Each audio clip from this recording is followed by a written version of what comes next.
সময়ে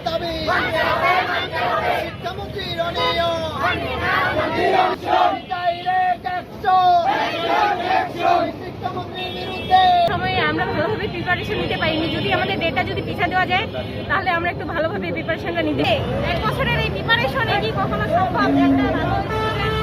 প্রিয় শিক্ষার্থী বন্ধুরা, আসসালামু আলাইকুম। স্বাগতম জানাচ্ছি বাংলাদেশ শিক্ষা বার্তার নতুন একটি ভিডিওতে। তোমরা যারা এসএসসি এবং এইচএসসি পরীক্ষার্থীরা রয়েছে তারা দেখতে পাচ্ছ যে বর্তমান সময়ে এসএসসি পরীক্ষার্থী এবং এইচএসসি পরীক্ষার্থীর একাংশ কিন্তু আন্দোলনে নেমে পড়েছে।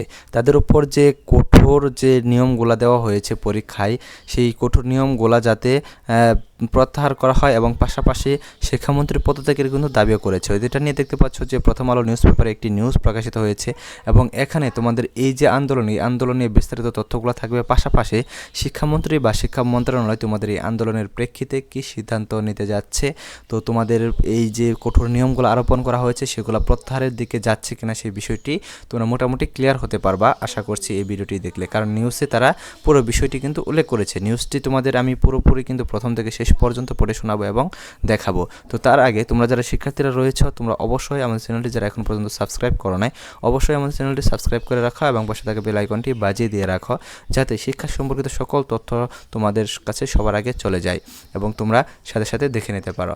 তো দেখো এখানে শুধু প্রথম আলো না, বাংলাদেশের যে কয়টি সংবাদ মাধ্যম রয়েছে সমস্ত সংবাদ মাধ্যমে কিন্তু এই বিষয়টি কিন্তু নিয়ে নিউজ হয়েছে। তো তোমরা ভিডিও স্ক্রিনে কিন্তু প্রথমে দেখতে পেলা যে শিক্ষার্থীদের মনোভাব এবং শিক্ষার্থীরা এই পরীক্ষা নিয়ে কি বলতেছে, যে তারা এই পরীক্ষাটা দিতে চায় কিনা। এছাড়া বাংলাদেশের বিভিন্ন স্থানে কিন্তু তোমাদের এই যে শিক্ষার্থীরা আন্দোলন করেছে, শিক্ষার্থীরা আন্দোলন সংগ্রাম করেছে, পাশাপাশি তারা চেয়েছে যে তাদের উপর যে কঠোর নিয়ম আরোপ করা হয়েছে সেটি যাতে প্রত্যাহার করা হয় এবং তাদের যে সময়ের যে বিষয়টা, সেই সময়ের তোমাদের যে সঠিক সময়ে পরীক্ষাটা হচ্ছে না, যেমন এইচএসসি পরীক্ষার্থীদের পরীক্ষা ডিসেম্বর মাসে অনুষ্ঠিত হবে, এই যে তোমাদের এসএসসি পরীক্ষার্থীদের এই যে এই মাসে পরীক্ষাটা অনুষ্ঠিত হতে যাচ্ছে। তো তোমাদের পরীক্ষার সময়টা যদি পিছিয়ে দেওয়া হতো তাহলে কিন্তু দেখা যেত যে প্রিপারেশনটা অনেক ভালো হতো, এরকমটাই শিক্ষার্থীরা বলতেছে। তো আজকের নিউজটি কিন্তু পুরোপুরি ক্লিয়ার করে তোমাদের দিচ্ছি যে আসলে এখানে তারা কি বলেছে। তো দেখো এখানে পরীক্ষায় অতিরিক্ত কঠোর নিয়ম ও অপ্রয়োজনীয় আইন প্রত্যাহার সহ শিক্ষামন্ত্রী আনম এহসানুল হক মিলনের পদত্যাগের দাবিতে পঞ্চগড়ে হঠাৎ বিক্ষোভ মিছিল ও মানববন্ধন করেছে একদল শিক্ষার্থী। তো দেখো এখানে আজ বুধবার দুপুরে অর্থাৎ গতকাল এসএসসি 2026-27 ব্যাচ ব্যানারে পঞ্চগড় জেলা শহরের চৌরঙ্গী মোড় এলাকায় কেন্দ্রীয় শহীদ মিনারের সামনে পঞ্চগড় ঢাকা মহাসড়কের এক পাশে এই বিক্ষোভ ও মানববন্ধন অনুষ্ঠিত হয়। এতে জেলা শহর ও এর আশেপাশের বিভিন্ন প্রতিষ্ঠানের 30 থেকে 35 জন শিক্ষার্থী অংশ নেয়। তো শুধু এখানে না, সারা বাংলাদেশের কিন্তু বিভিন্ন জেলায় কিন্তু এই আন্দোলনটা কিন্তু অনুষ্ঠিত হয়েছে। তো আজকে কিন্তু এই আন্দোলনটা কিন্তু আবারও জোরদার হতে পারে। এই কর্মসূচিতে ব্যারিস্টার জমির উদ্দিন সরকার কলেজিয়েট ইনস্টিটিউটের এইচএসসি প্রথম বর্ষের ছাত্র আনাস হৃদয়, একই প্রতিষ্ঠানের মাধ্যমিক শাখার শিক্ষার্থী ময়না আক্তার, ইতি আক্তার, পঞ্চগড় বিষ্ণু প্রসাদ ভিপি সরকারি বিদ্যালয়ের শিক্ষার্থী মাহমুদুল হাসান, পঞ্চগড় সরকারি টেকনিক্যাল স্কুল অ্যান্ড কলেজের শিক্ষার্থী জুনাইদ আল হাবিব প্রমুখ বক্তব্য দেয়। এই সময় কিন্তু শিক্ষার্থীরা জানায় যে জুলাই গণ অভ্যুত্থান, সিলেবাস কারিকুলাম পাল্টানো, বই দেরিতে পাওয়া সহ বিভিন্ন কারণে এবারের এসএসসি পরীক্ষার্থীরা ঠিকমতো পড়াশোনা করতে পারেনি। এর মধ্যে পরীক্ষা এগিয়ে আনা হয়েছে।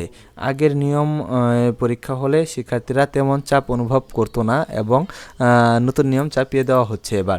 তো এই বিষয়টি কিন্তু তোমরা সকলে জানো যে এটা নিয়ে কিন্তু মূলত শিক্ষার্থীদের যে আন্দোলন কর্মসূচিটা এটা কিন্তু তারা পালন করেছে। তো দেখো একজন শিক্ষার্থী তার বক্তব্যে বলেন, কেন্দ্রে সিসি ক্যামেরা পূর্ণাঙ্গভাবে থাকবে, মাথা ঘোরাতে দেওয়া হবে না, 4 ফুটের বেঞ্চে একজন, 6 ফুটের বেঞ্চে 2 জন বসানো হবে।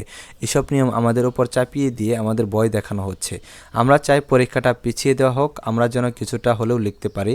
আর শিক্ষামন্ত্রী যদি এই দাবি না মানেন তাহলে তাকে পদত্যাগ করতে হবে। এর আগে দুপুর 12টার দিকে জেলা পরিষদ ভবনের সামনে জড়ো হয়ে এসএসসি পরীক্ষার্থীরা একটি ব্যানার নিয়ে জড়ো হয়ে বিক্ষোভ মিছিল শুরু করে। এই সময় তারা আমাদের দাবি মানতে হবে, শিক্ষামন্ত্রীর অনিয়ম মানি না, না, মানব না, অ্যাকশন অ্যাকশন ডাইরেক্ট অ্যাকশন। শিক্ষামন্ত্রীর বিরুদ্ধে ডাইরেক্ট অ্যাকশন সহ বিভিন্ন স্লোগান দিতে থাকে। তো এই হচ্ছে তোমাদের বর্তমান আপডেট। এখন শিক্ষা মন্ত্রণালয় বা শিক্ষামন্ত্রী কী সিদ্ধান্ত নেয়, এটা হয়তো বা আজকের যে নিউজ প্রকাশিত হবে সেই নিউজে শিক্ষার্থীরা জানতে পারবে। সকলকে ধন্যবাদ। পরবর্তী আপডেট জানার জন্য অবশ্যই আমাদের চ্যানেলটি সাবস্ক্রাইব করে রাখো। ধন্যবাদ সকলকে পুরো ভিডিওটি দেখার জন্য।